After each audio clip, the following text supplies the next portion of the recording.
Making mistakes in Grimshire can be more punishing than it is in other farming life sims, and the regrets you feel for failing your villagers can hit much harder emotionally. So today, I'm sharing some things I wish I knew sooner so you don't make the same mistakes I did starting out. The first thing I wish I knew sooner in Grimshire is that inside the mayor's house, right in the middle when you enter, is a very important little chest. This is called the Lost and Found box, and what it does is it automatically picks up and stores items if your inventory gets too full and you can't pick something up in the game. So what does this mean exactly, and why is it so important? This means if you're out in the world foraging or deep in the mines gathering and your inventory fills up, the new items that you mine or drop won't just be lost or left on the ground. They'll actually be sent to this box for you to pick up later, which means you don't have to stop exploring or gathering just if you can't hold anything else in your inventory. There is one exception to doing this though that you should be aware of. Later in the game, around fall, there will be an event in the story affecting some of the items you might leave on the ground while foraging. And this can cause them to not show up in your town's Lost and Found box at all. So just know that when you get later into the game around fall time, you might want to be a little more careful with what you're leaving on the ground. But automatically picking up your missed items isn't the only important benefit of this box. Sometimes when you look inside the Lost and Found box, you'll find items there that you didn't drop, and these extra items are typically pretty nice furniture items. You can grab these out of the box and sell them in town for a very helpful amount of gold, especially in the early game. And while you're selling those extra furniture items, keep in mind that you can also sell the default decorations that you're given by the townsfolk for your home, like the old wallpaper and flooring you get for starting out in the game, as well as any paintings, windows, or other furniture that you aren't using. You can also craft furniture at your crafting workbench if you have spare materials that you aren't using. But do be aware that you will need plenty of stone and wood later in the game, so do be careful to not do this a lot, or you might wish you still had some of those resources later on. But furniture does sell for a good amount of gold in this game, and any way you can get some extra furniture for free or cheap to sell is a nice way to make a bit of money starting out. So the Lost and Found box is an excellent thing to check every so often. The next thing I wish I knew sooner is that you can save and quit from anywhere on the map, and when you load back into the game, you'll automatically be teleported back into your home. This might seem a bit cheesy or strange at first, but it's actually super useful, especially if you want to maximize how you're spending your time each day in the game. For instance, if you're deep in the mines and you notice the clock starts flashing red at you, but there's no way that you could find the exit and make it back home in time, you can just save and quit the game, load back in, and you'll be right next to your bed so you can go to sleep and avoid any penalty that you would get from passing out after hours. Since the penalty for falling asleep past the game's curfew is both waking up later in the morning and losing 50% of your stamina, using this trick can be extremely helpful. The next thing I wish I knew sooner is similar to the save and quit trick. As of right now, the game has a little button that says, "Help, I got stuck." You can use this button even if you're not stuck though, to jump around the map faster if you're not using the faster movement skill, or if you're just trying to maximize your time spent in the game even more. And although it's a little bit cheesy as well, a lot of players who like playing on the hardest difficulties in this game do enjoy using this feature in order to save time, since the game is much harder on those difficulty levels, and you only have about 18 minutes of real-life time per game day.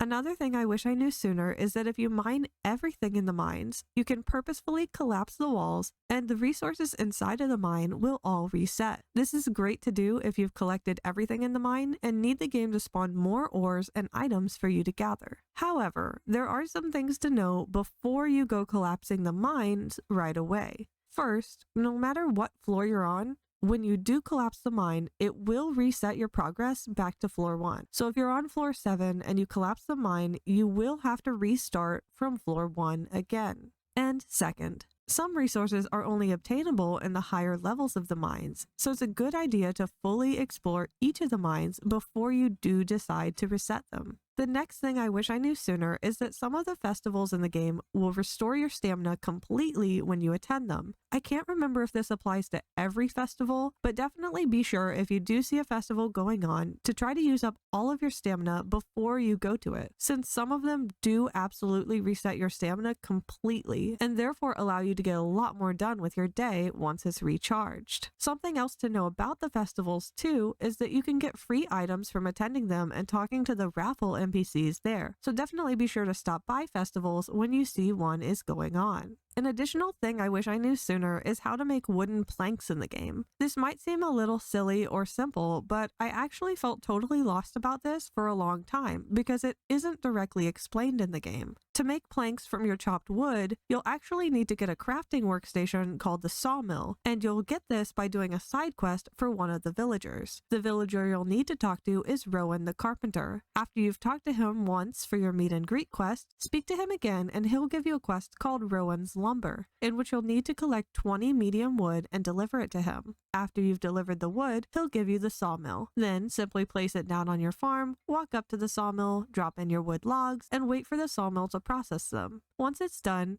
click on the planks at the bottom to collect them. This is super helpful to know because you will need planks for a bunch of things later on in the game, so it's good to do this quest early on to get your sawmill as soon as possible. Also, as far as wood goes when you're starting out, it's important to know right off the bat that oak trees drop hardwood, maple trees drop medium wood, and the little sticks you see on the ground can drop a variety of sticks, hardwood, or medium wood. You can put either hardwood or medium wood into the sawmill, and both will produce the same generic planks. That said, I do recommend holding on to some unprocessed wood of each type and only converting whichever one you have in excess, since you will need some unprocessed wood later on in the game. The next thing I wish I knew sooner is that the pickaxe can do a bunch of useful stuff besides just helping you to mine stone or ore. You can use your pickaxe to pick up and relocate placeable decoration items like furniture or fences, remove plants that have died in your garden due to being out of season, and even pick up seeds that you planted in the wrong spot in your garden if you want to relocate them too. Speaking of tools in the game, the next thing I wish I knew early on is which tools to upgrade first. If you upgrade your pickaxe once, you'll be able to dig out the stone that's blocking your access to the second mine in the game, which is located in the marsh to the west of your farm. And this mine has a lot of excellent resources that you can sell to make a ton of money fast in the early game, so I would recommend it as the first thing you do choose to upgrade. However, your next pickaxe upgrade will not let you dig open the entrance to the third mine in the mountains. But still, this second pickaxe upgrade is very nice because you can mine through walls in the marsh mine using half the stamina as well as break through sandstone. But just don't expect to make it into the next mine immediately when you buy this second upgrade. To get your pickaxe upgraded enough to get you into the mountain mine, you'll need to collect titanium, which can be found in floor 10 and above of the marsh mine or bought directly from the blacksmith. So if your goal is getting into that third mine, keep in mind that you will have to do that first. But while the pickaxe is an easy first choice for the tool I would recommend upgrading first in the game, I do think that the fishing rod is a close contender. If you're struggling at all with fish getting away when you're trying to catch them, the rod is one of the most affordable tools to upgrade, and it really does make a big difference with being able to catch fish easier. I wish I had upgraded my fishing rod earlier, because although I can catch most fish in the game, I would have easily made my money back catching the fish that I've missed long term by just putting off this upgrade over time. After the first pickaxe upgrade and the fishing rod upgrade, it is a bit more difficult to know what you should prioritize. The hoe and the scythe both plow larger areas for you, which is convenient, but they're not a must-have right away. And while the watering pail is great, if you're building irrigation systems in the game, you really don't need that upgraded immediately either. So honestly, I might say that upgrading the pickaxe 2 more times so that you can unlock the mountain mine, and maybe upgrading the axe so that you can chop down more types of trees, especially some of the dead trees around the map, are both probably the most helpful tools that I would recommend prioritizing. So hopefully this information is useful to you, since upgrading tools in the game is expensive and does take a little bit of time. Hopefully you won't upgrade things that you regret like I did during my first playthrough. Still on the topic of things that are best to prioritize in the game, I wish I knew earlier on what crafting stations were the most important to make more of in early game. Since resources are limited and what you do first in the game really matters, it's important to know what you should focus on. I'd recommend starting off right away by crafting at least 3 extra drying racks, since they are just really solid. but I wouldn't hesitate to make even more of these though if you want to. Another crafting station that's great to have a bunch of is the fermentation barrel, but you won't get this until later on in the game. So just stock up some iron and nickel bars and planks so you're ready to craft duplicates of it once you've unlocked it. The cooking station as well is great, but you might not feel like you need to have more than one of these until around the middle of the game. At about that point though, I'd recommend crafting anywhere from 1 to 4 of the cooking stations depending on your cooking needs. The smelter too is a good one to have multiple of. I think 2 or 3 early on is very good, and then eventually you'll probably want to have at least 1 going for each type of ore you find in the game. And additionally, you'll get 2 compost bins for free if you're doing your quests for your townsfolk, and just crafting 1 more of these feels pretty good if you're putting in the right compost materials in order to get decent outputs. You'll also get a smoker for free from doing your quests, and you really only need 1 or 2 of these starting out, since not everything can be smoked and you'll mainly only use them for fish and seeds. Further in the game, you'll receive a press too, but this is something I felt like I didn't need more than 1 or 2 of to get by with. Something to also consider is crafting multiple fishing traps for easy carnivore food. Around mid-game, these become a bit less helpful to you for a bit, but they are still quite good since hay is so easy to grow and kibble is super easy to make. So I would suggest saving a bit of quartz from your mining excursions and at least crafting a couple extra fish traps to have on hand. And lastly, as I've said before, I'd recommend 1 barn whenever you can. I got my first barn in early summer of the game, and that felt like a pretty decent time frame. Personally, I'd recommend considering getting bluggies or alfeeps first, but all of the farm animals are good in their own regard, so you can totally get whichever you like the most. Since there's quite a bit to keep in mind about the farm animals, I'll probably make a separate guide covering them, so if you want more information about your critters in the game, be sure to check that out too. Another thing I wish I knew is that the townsfolk will help you contribute to town goals. As I mentioned in my beginner tips and tricks video, they will add items to your village's root cellar, but this actually isn't all they do to help. Whenever your town has a major quest with a donation box available, they will also help donate items so you can reach the donation goal. Because of this, it's wise to quickly fill the donation box with everything that's easy for you to collect, and then let the townsfolk help you get some of the harder stuff that you might not have as much of. So use this knowledge to plan your donations in order to best complete these big town quests. Conversely, if you don't want to fill the donation box with everything you can and let the townsfolk finish off the last bit for you, and instead you'd prefer to save as much as your resources from donation as possible, I do think that there's a maximum of each type of material that the townsfolk will actually contribute. So if you did want to, you could calculate exactly how much of each material that you would need to donate to meet the minimum threshold for the villagers to finish off the donation box for you, and you can do that by checking the wiki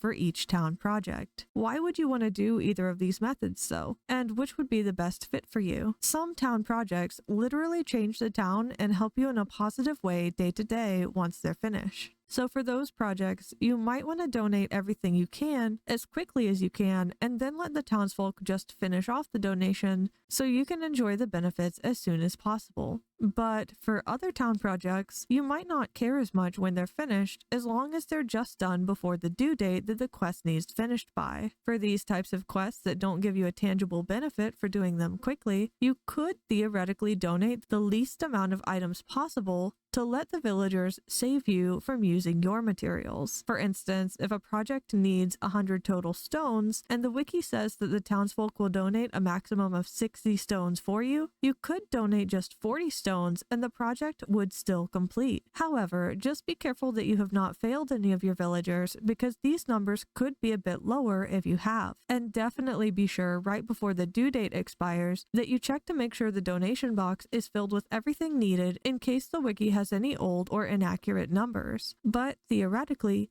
you could do this to save more materials for your own personal use. And also keep in mind that these donation quests are very, very important. So really prioritize completing these whenever they are available. Something else to know about the town donation quests is that depending on which one you choose to do, you will have to gather different types of materials. Some town projects are easier to fulfill than others, and while I won't go over every resource you need for each project, if that's something you do want to consider, you can look it up on the Grimshire official wiki. The next thing I wish I knew pertains to another very important thing you'll need to take care of in the game, the Defender's Ration. I could tell you how vital this is, but instead I'll just give you a little tip that I missed when I was first playing, which is to check your mailbox the day after you've delivered the ration. When you do, you should notice that there's a little letter inside from the mayor, with payment as a thanks for you completing the ration. However, just reading this letter will not give you the payment automatically, and I think this is the first letter that has an attachment in the game. So what you'll need to do is click on the bottle with coins that's attached to the letter, add that bottle with coins to your inventory, equip it to your hotbar, and then open it to actually collect your gold. It's a good amount of gold in the early game, so it's really important to not miss this and actually be sure you're collecting your reward. Speaking of bottles, that brings me to the next thing I wish I knew sooner. Bottled surprises are not trash. They are actually super useful. They're the main way for you to unlock new recipes in the game, and they can also give you helpful amounts of gold too. When you've collected one, you'll need to equip it to your hotbar and then use it to actually open it up and see what surprise is inside. So be sure to do this because it is very helpful. You can buy bottled surprises from Finn's shop, but the best way to find them is actually by fishing or shaking trees around the world. So even from the beginning of the game, make sure when you're walking around that you're always shaking trees to check if there's anything important inside. Another thing I wish I knew early on is to not spend my skill points on the wrong skills. It actually takes forever to earn skill points in this game, and the perks that you can buy with your skill points are not created equal. Some are a lot better or worse than others. But even more importantly, even once you reach the max level in the game, you won't be able to buy every perk for your character. So it is very important what skills you prioritize spending your points on. Since this video is getting a little long already, I won't go over every skill in this video either. I'll just make a separate video covering the different skills and which I think are better or worse to spend your points on. Once that's ready, I'll link it in the description below, so do be sure to watch that if you'd like. The next thing I regret not knowing sooner is exactly how the color system works in Grimshire for food spoilage, because knowing this makes checking your food spoilage times at a glance much easier. If the food is green, it means you have 14 days or longer before it will spoil. If you see it turning orange, it means that food has less than 14 days before it goes bad. Yellow is even worse, meaning it has less than 2 days. And red is the most urgent, meaning the food has no days left until it spoils. This is a bit unintuitive, however, because I would kind of expect yellow to be more time and orange to be between yellow and red for urgency, but this is actually not the case. So just keep that in mind that red is the worst and you should immediately eat or sell that food before it turns to mush. Yellow is something you need to keep an eye on, and orange and green both won't spoil for a while, with green lasting the longest. Do be aware too that some foods will never spoil, and those foods are not given any color at all. And finally, the last thing I wish I knew earlier on about Grimshire is to back up my save for this game. Like I've said, this game can be punishing, especially if you're playing on the harder difficulties, and making a major mistake can have you feeling like wanting to start over from the beginning. But instead of losing all of your progress and having to go back to the very start of the game again, you should really consider making backups of your saves at certain points in your gameplay, so you can reload if you realize you have made a crucial mistake. I do have a quick video showing how to do this for Traveler's Rest, but the process for Grimshire is really similar. Once you're in your app data folder, you'll find a folder called Acute Owl Studio, and then another one inside that called Grimshire Saves. Your active saves are the ones with the file type Grimshire file, and they're named a bunch of numbers and then .grimshire. Just copy these files to a separate folder somewhere else on your computer, and if you do ever need them, you can paste them back into the Grimshire Saves folder to restore your old save, or you can rename them and add them to that folder to make a duplicate. So those are things I wish I knew sooner when I was first starting to play Grimshire. Between my Grimshire Beginner Tips Guide video and this one, you should feel right at home with this game, even on some of the harder difficulties. If you'd like even more useful Grimshire info, like I mentioned, I do plan on making a best skills guide and probably a farm animal guide as well, so keep an eye out for those if you are interested in learning more about the game. If you've enjoyed this video, I would really appreciate it if you took just a second of your time to give this video a quick like, and if you want to watch more of my videos, please remember to subscribe to my channel too. Thank you so much for watching, and good luck starting out in Grimshire.